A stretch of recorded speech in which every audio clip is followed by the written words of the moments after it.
వేనేమో నన్ను అడిగితే. రైట్, ఘనమైన గెలుపు. ట్రంప్నకు 300కు పైగా ఎలక్టోరల్ ఓట్లు. ప్రపంచ దేశాధినేతల అభినందనలు. అమెరికా అధ్యక్ష ఎన్నికల్లో అనిశ్చితికి తావులేని స్పష్టమైన ఆధిక్యాన్ని రిపబ్లికన్ అధ్యక్ష అభ్యర్థి డొనాల్డ్ ట్రంప్ కు సాధించారు. మెజార్టీకి 270 ఓట్లు అవసరం ఉండగా ఇప్పటికే 295 ఓట్లను సాధించారు. పూర్తి ఫలితాలు వెలువడేసరికి ఆయనకు 300కు పైగా ఓట్లు రానున్నాయి. మొత్తంగా 312 ఓట్లు సాధించే అవకాశం కూడా ఉంది. దీంతో ఆయన ఘనమైన విజయాన్ని సొంతం చేసుకున్నట్లయింది. ఓటర్లలో అన్ని వర్గాల మద్దతును ఆయన కూడగట్టుకున్నారు. మరోవైపు డెమోక్రటిక్ అభ్యర్థి కమలా హ్యారిస్ మెజార్టీ దరిదాపుల్లో కూడా రాలేకపోయారు. ఆమె 226 వద్దే ఆగిపోయారు. ఇక ట్రంప్నకు బైడెన్ తో పాటు ప్రపంచ దేశాల అధినేతలు అభినందనలు తెలిపాయి. ఆ 4 అందలం ఎక్కించాయంటూ కూడా చూస్తాను. ట్రంప్ గెలుపునకు స్వింగ్ రాష్ట్రాల్లో 4 కీలకంగా నిలిచాయి. గత ఎన్నికల్లో డెమోక్రటిక్ పార్టీకి అండగా నిలిచిన ఈ రాష్ట్రాలు ఈసారి ట్రంప్ ను అందలం ఎక్కించాయి. జార్జియా, పెన్సిల్వేనియా, మిషిగన్, విస్కాన్సిన్ రాష్ట్రాల్లో ఆయనకు భారీ ఆధిక్యం లభించింది. దీంతో ట్రంప్ విజయం సులభమైంది. ఈ 4 రాష్ట్రాల్లోనే 60 ఎలక్టోరల్ ఓట్లు ట్రంప్ ఖాతాలో పడ్డాయి. ఇక నెవాడా, ఆరిజోనాల్లో కూడా ట్రంప్ మెజారిటీ దక్కినా వాటి పూర్తి ఫలితాలు ఇంకా రావాల్సింది అనేటువంటి మాట మనం చూస్తా ఉన్నాం. ట్రంప్ గెలవడానికి లోకల్ అమెరికన్సే కాదు, ప్రపంచంలో ఉన్నటువంటి చాలా దేశాల ప్రజలు కూడా ఆయన గెలుపును కోరుకున్నారు. సరే, అక్కడ ఉన్నటువంటి ఓటర్లలో ఎలక్షన్స్కి ముందు ఆయన చాలా క్లియర్గా చెప్పాడు, I'm absolutely against to the Islamic radicalisation అనేటువంటి మాట. ఇస్లామిక్ రాడికల్స్కి నేను అగేనెస్ట్గా ఉన్నాను అనేటువంటి మాట ట్రంప్ చాలా క్లియర్గా తన ఎన్నికల ప్రచారంలో చెప్పడం జరిగింది. అదే అతని మెజారిటీకి, అతను గెలవడానికి పెద్ద రీజన్ అయింది. దాని తర్వాత Trump always said I am a Hindu and I am always standing as a Hindu and I'll support Hindu అనేటువంటి మాట ఆయన చాలా క్లియర్గా చెప్పాడు. ఆయన గెలిచిన తర్వాత, గెలుపు కన్ఫర్మ్ అయిన తర్వాత ట్రంప్ పెట్టినటువంటి ప్రెస్ మీట్లో ఆయన మాట్లాడుతూ ఉంటే మోడీ మోడీ మోడీ అనేటువంటి ఛాన్స్ కూడా చాలా బలంగా వినపడ్డాయి. If you have seen it you would have known it. So దాన్ని బట్టి అర్థం చేసుకోవచ్చు అక్కడ ఇండియన్స్ ఏ విధంగా ట్రంప్ని సపోర్ట్ చేశారనేటువంటి మాట. ఇదే కాదు, ఇన్ఫ్యాక్ట్ ట్రంప్ గెలిచిన తర్వాత పాకిస్తాన్, బంగ్లాదేశ్ లాంటి దేశాలు కాస్త ఏడుస్తూ ఉన్నా ఇజ్రాయెల్, ఇండియా మాత్రం చాలా ఆనందంగా ఉన్నాయి. Because they have found a new friend. Of course old friend in a new way. ఇది రెండోసారి ట్రంప్ గెలవడం.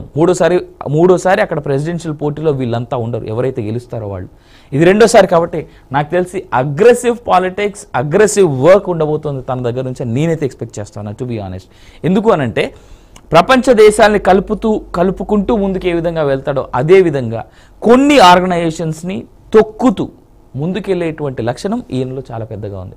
ఇన్ఫ్యాక్ట్ బంగ్లాదేశ్లో జరుగుతున్నటువంటి దానికి తనకి తానుగా ట్విట్టర్లో ఒకనాడు మాట్లాడుతూ కూడా చెప్పాడు, I'm seeing what is happening in Bangladesh, also I will also see, నేను ఒకసారి ప్రెసిడెంట్ అయిన తర్వాత I will also see what's happening in Bangladesh అనేటువంటి మాట అన్నాడు.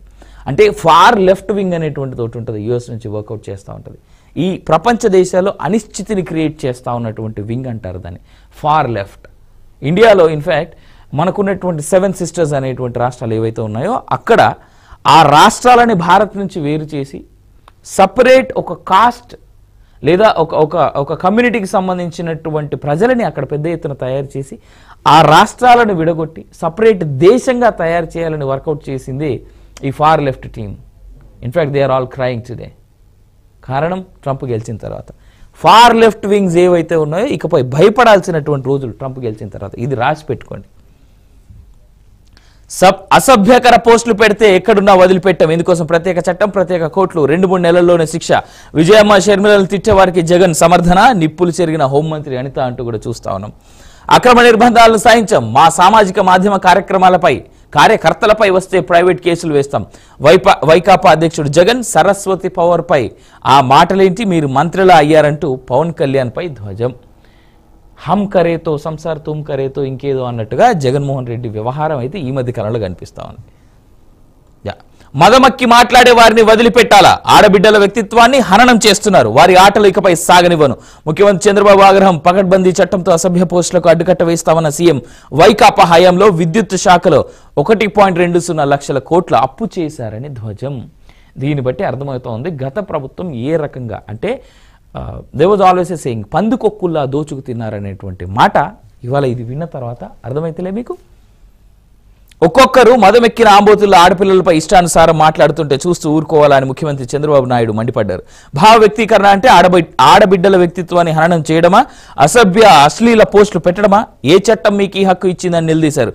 ఇకపై మీ ఆటలు సాగనీయను, ప్రపంచంలోని చట్టాలని అధ్యయనం చేసి పటిష్టమైన చట్టం తెచ్చి మీ ఆట కట్టిస్తామని వారిని హెచ్చరించారు. పోలీసులు నేరస్తుల కంటే సమర్థులుగా ఉంటేనే పైచే అవుతుందన్నారు. గురువారం రాజధానిలోని తాళ్ళాయపాలెంలో GIS ఉప కేంద్రం ప్రారంభోత్సవం సందర్భంగా ఏర్పాటు చేసిన కార్యక్రమాన్ని చంద్రబాబు ముఖ్య అతిథిగా హాజరయ్యారు అంటూ కూడా మనం చూస్తాం. అంటే చంద్రబాబు నాయుడు ఈసారి ముఖ్యమంత్రి అయిన తర్వాత డే 1 నుంచి మేబీ అది పవన్ కళ్యాణ్ గారి యొక్క అగ్రెషన్ ఆయనలో పెద్దగా వచ్చిందా లేదా ఆయనే స్వయంగా ఇంత అగ్రెసివ్గా తయారయ్యారా అనేటువంటి విషయాన్ని maybe he has to speak. కాకపోతే ఈయన ఇలా మాట్లాడడంలో తప్పు లేదు. ఎందుకంటే గత కొంతకాలంగా భారతదేశ వ్యాప్తంగా పూర్తిగా దేశవ్యాప్తంగా నేను చెప్తా ఉన్నా, కేవలం ఒక్క రాష్ట్రాలకే పరిమితం చేయకుండా ఆడపిల్లల మీద జరుగుతున్నటువంటి ఆకృత్యాలు, ఆడపిల్లల మీద జరుగుతున్నటువంటి అఘాయిత్యాలు చాలా పెద్ద ఎత్తున జరుగుతూ ఉన్నాయి, చాలా పెద్ద ఎత్తున పేటరైపోతా ఉన్నాయి. జనాలు కూడా అంటే చాలామంది ఆ మహా అంటే ఏమైపోతుందిలే అనేటువంటి ఉద్దేశానికి కూడా వెళ్ళిపోయి ఉన్నారు. పెద్ద ఎత్తున శిక్షలు ఏవైతే కోర్టులు కూడా ఉన్నాయో వేస్తున్నటువంటి శిక్షల్ని చాలా అగ్రెసివ్గా అమలు చేస్తే, చాలా తొందరగా శిక్షల వైపుగా ఏదైతే కోర్టులలో పెండింగ్లో ఎక్కువ కాలం కేసులు పెండింగ్లో పెట్టకుండా తొందరగా శిక్షలు అమలు చేస్తే మేబీ భయం వస్తుందేమో, వేచి చూడాల్సింది. ఎందుకంటే భారతదేశంలో మనందరికీ తెలుసు, మన జ్యుడిషియల్ సిస్టంలో ఎన్ని మారుతా ఉన్నా ఆడపిల్లల మీద జరుగుతూ ఉన్నటువంటి అఘాయిత్యాలపైన ఆకృత్యాలపైన తొందరగా జడ్జిమెంట్స్ అయితే రావట్లేదు. అది వచ్చినాడు మేబీ ఈ తీరు వీళ్ళంతా చెప్తున్నటువంటి ఈ తీరు మారుతుందేమో. కానీ మొన్నొక రోజు పవన్ కళ్యాణ్ మాట్లాడినట్టుగా కొందరిని అరెస్ట్ చేయడానికి కాస్ట్ ఎందుకు అడ్డం వస్తుంది అనేటువంటి విషయం పైన కూడా సమాధానం చెప్పుంటే బాగుండేది. అమరావతిలో గురువారం ఉప ముఖ్యమంత్రి పవన్ కళ్యాణ్తో మర్యాదపూర్వకంగా భేటీ అయిన హోంశాఖ మంత్రి వంగలపూడి అనిత. మీ నిధులు ఇక మీకే, పంచాయతీ ఖాతాలు స్తంభింపజేసే గత ప్రభుత్వ అక్రమ విధానాలకు చెల్లుచీటి, 750 కోట్ల 15వ ఆర్థిక సంఘం నిధులు త్వరలో విడుదల, వాలంటీర్ల వ్యవస్థ ఉంటే కదా రద్దు చేయడానికి, ప్రజాస్వామ్యంలో బాధ్యత తీసుకున్నప్పుడు కొన్నిసార్లు తిట్లు తప్పవు, ఏపీ పంచాయతీరాజ్ ఛాంబర్ రాష్ట్ర సర్పంచుల సంఘం సమావేశంలో పవన్ కళ్యాణ్. రైట్, మీ నిధులు ఇక మీకే అంటే పంచాయతీరాజ్ శాఖ మంత్రిగా ఉన్నటువంటి కళ్యాణ్ చాలా క్లియర్గా చాలా క్లారిటీగా చెప్తా ఉన్నటువంటి మాట. ఇకపై గతంలో జరిగినటువంటి ఎర్రర్స్ ఇకపై జరగవు అనేటువంటి మాట ఆయన చెప్తా ఉన్నాడు. ఏ పంచాయతీ నిధులు ఆ పంచాయతీలోనే ఖర్చు చేసేలా ప్రభుత్వం ప్రత్యేక శ్రద్ధ తీసుకుంటుందని, గత ప్రభుత్వంలో ఇతర అవసరాలకు మళ్లించేట్లు ఉండదని ఉప ముఖ్యమంత్రి పవన్ కళ్యాణ్ అన్నారు. పంచాయతీ ఖాతాలను స్తంభింపజేసే గత ప్రభుత్వ అనైతిక విధానాలను తొలగించామని ఆయన స్పష్టం చేశారు. స్థానిక సంస్థలకు కేంద్రం ఇచ్చిన నిధులను గత ప్రభుత్వం దారి మళ్లించి పంచాయతీలకు రూపాయి కూడా ఇవ్వలేదని పవన్ కళ్యాణ్ మండిపడ్డారు. ఏపీ పంచాయతీరాజ్ ఛాంబర్ రాష్ట్ర సర్పంచుల సంఘం ప్రతినిధులతో మంగళగిరిలో క్యాంపస్ కార్యాలయంలో గురువారం నిర్వహించిన సమావేశంలో ఉప ముఖ్యమంత్రి మాట్లాడారు. గత ప్రభుత్వం మళ్లించిన 8,629 కోట్ల నిధులను తిరిగి పంచాయతీలకు ఇచ్చేస్తానని కూడా ఆయన చెప్పినటువంటి మాట. అంటే ఇవాళ నేను ఇంతకుముందు గతంలో ఎక్కడైతే మనం ఉన్నామో అక్కడ ఒకనాడు ఒక మాట చెప్పాను నేను. మేబీ పవన్ కళ్యాణ్ కనుక చాలా ప్రాపర్గా ప్లాన్ చేసి ఆయన వర్కౌట్ చేస్తే ఏపీ పంచాయతీరాజ్ శాఖలో చాలా ఉన్నతమైనటువంటి మార్పులు చూడొచ్చు. గ్రౌండ్ లెవెల్ నుంచి ప్రాపర్ డెవలప్మెంట్ అనేటువంటి చూడొచ్చు. మేబీ ఈ స్టేట్మెంట్ మీ నిధులు ఇక మీకే అనేటువంటి ఈ స్టేట్మెంట్ ఏదైతే ఉందో this is one of the biggest examples for that అనేటువంటిది మనం కూడా చెప్పుకోవచ్చు.